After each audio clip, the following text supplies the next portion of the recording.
தமிழ்நாட்டில் அரியலூர் மாவட்டத்தில் உள்ள பெண்களுக்கு ஆதரவு தரும் ஒன் ஸ்டாப் சென்டர் மையமானது வேலைவாய்ப்பு குறித்த புதிய அறிவிப்பு ஒன்றை தற்போது வெளியிட்டுள்ளது. இதில் சென்டர் அட்மினிஸ்ட்ரேட்டர் கேஸ் ஒர்க்கர் பணிக்கென காலியாக உள்ள 2 பணியிடம் நிரப்ப உள்ளதாக தெரிவிக்கப்பட்டுள்ளது. இந்த பணி குறித்த முழு விவரங்களையும் கீழே தொகுத்து வழங்கியுள்ளோம். விருப்பமுள்ளவர்கள் இறுதி நாள் முடிவதற்குள் விண்ணப்பித்து பயனடையலாம்.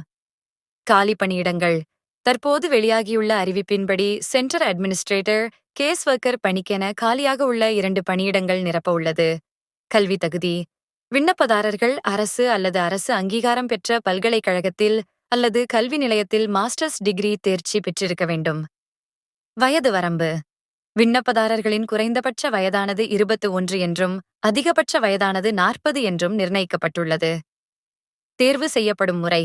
விண்ணப்பதாரர்கள் நேர்காணல் மூலம் தேர்வு செய்யப்படுவார்கள் என தெரிவிக்கப்பட்டுள்ளது. விண்ணப்பிக்கும் முறை. தகுதியான விண்ணப்பதாரர்கள் அதிகாரப்பூர்வ தளத்தில் விண்ணப்ப படிவம் பெற்று பூர்த்தி செய்து அதிகாரப்பூர்வ முகவரிக்கு அனுப்பி விண்ணப்பிக்குமாறு அறிவுறுத்தப்படுகிறார்கள். 3ஆம் தேதி டிசம்பர் 2024 மணி நேரத்திற்கு பின் பெறப்படும் விண்ணப்பங்கள் ஏற்றுக்கொள்ளப்படாது. ஊதிய விவரம். தேர்வாகும் விண்ணப்பதாரர்களுக்கு பணியின் அடிப்படையில் 35,000 ரூபாய் மாத ஊதியம் வழங்கப்படும்.